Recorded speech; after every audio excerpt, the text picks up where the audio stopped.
చాలా నిజాయితీగా ఉద్యమం చేస్తున్న కాక్రోచులు, మరీ ముఖ్యంగా ఢిల్లీలో నిన్న, ఈరోజు జరిగిన పరిణామాలు దేశంలో చాలామందిని కదిలించింది. చాలా రాజకీయ పార్టీలను కదిలించాయి.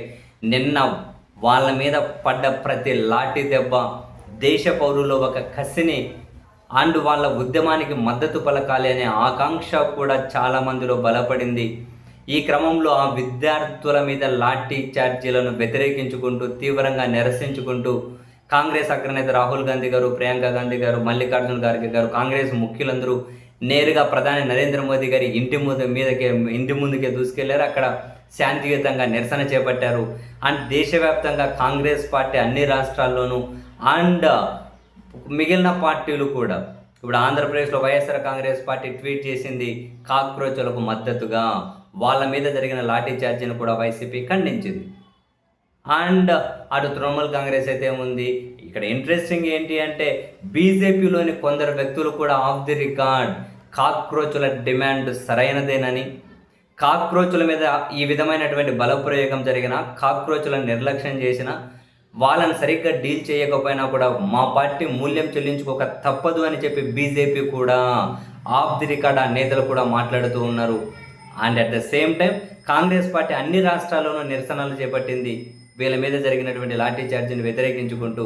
ఈవెన్ తెలంగాణలో గాంధీ భవన్ దగ్గర అక్కడ Telangana Congress OBC state convener Kethuri Venkatesh నేతృత్వంలో పెద్ద ఎత్తున కేంద్ర ప్రభుత్వ దిష్టి బొమ్మను తగలబెట్టే కార్యక్రమాన్ని కూడా చేపట్టారు.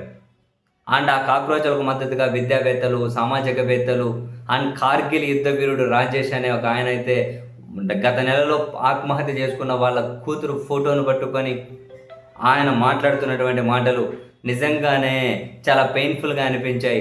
ప్రభుత్వం పారదర్శకత లేకపోతే, ప్రభుత్వం జవాబుదారీతనంగా ఫీల్ అవ్వకపోతే నా కూతురులాగా ఎంతోమంది బలిదానాలు చేయాల్సి వస్తుంది అని ఆయన మీడియాతో మాట్లాడుతూ ఉంటే కళ్ళు చెమర్చుతూ ఉన్నాయి. జవాబుదారీతనం కోరుతూ ఎక్కడ ఏ నిరసన కార్యక్రమం జరిగినా నా కూతురు గొంతుకగా నేనే అక్కడికి వెళ్తాను అని చెప్పి ఆయన మీడియాతో మాట్లాడుతూ చేసిన వ్యాఖ్యలు కూడా చాలా చాలా బాధాకరం, ఆవేదనతో మాట్లాడుతూ ఉన్నారు.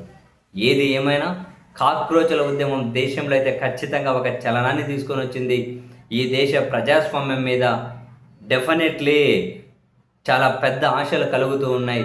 కాక్రోచుల ఉద్యమం, దానికి మద్దతుగా రంగంలోకి దిగుతున్న పార్టీలు అండ్ ప్రజలను, సామాజికవేత్తలు, విద్యావేత్తలు, విద్యార్థులు, పౌర సమాజం అందరూ కూడా కాక్రోచులకు మద్దతుగా. దాన్ని డైవర్ట్ చేయడం కోసం బీజేపీ వాళ్ళ ఐటీ సెల్ అండ్ వాళ్ళ వాట్సాప్ యూనివర్సిటీ ఏ స్థాయిలో రంగంలోకి దిగినా ప్రజల్లో పలుచనవ్వడం తప్ప మరొకటేమీ ఉండదు.